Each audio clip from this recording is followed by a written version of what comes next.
ধন্যবাদ। আমাদের একটি সরকারি প্রকল্পে সম্ভবত আমাদের ঠিকাদার সাহেব যতটুকু আমরা দেখতে পেলাম আপনার মাধ্যমে যে উনি সম্ভবত পাহাড় কাটার চেষ্টা করছে।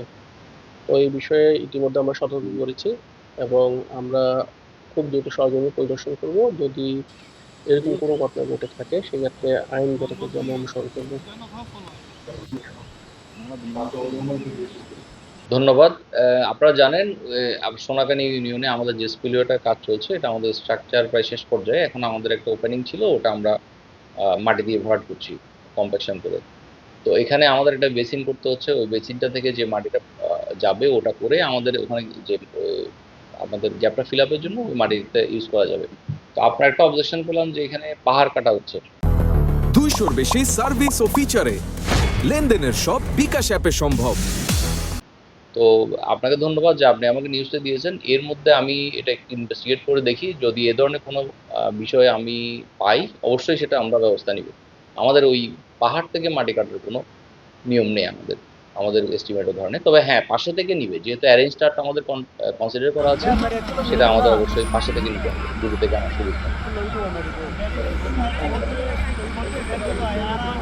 আর প্রজেক্টটা হচ্ছে আমাদের আইডব্লিউআর প্রজেক্টের একটা মেনটেন্যান্স প্রজেক্ট। এটা আমাদের আগে 5 ব্যান্ডের কালভার্ট স্পিলওয়ে ছিল, এটা আমাদের এখন 6 ব্যান্ডের স্পিলওয়ে করছি।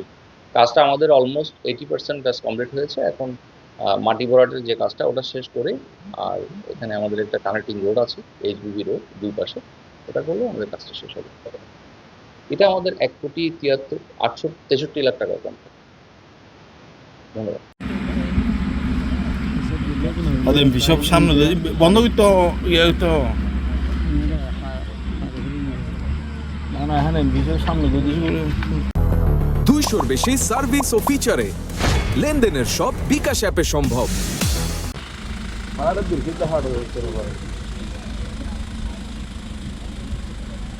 সুইচ বড় কেমন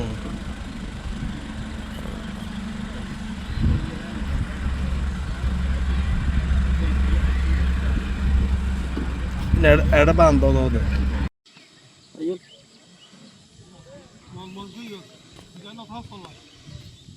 আমরা দুজন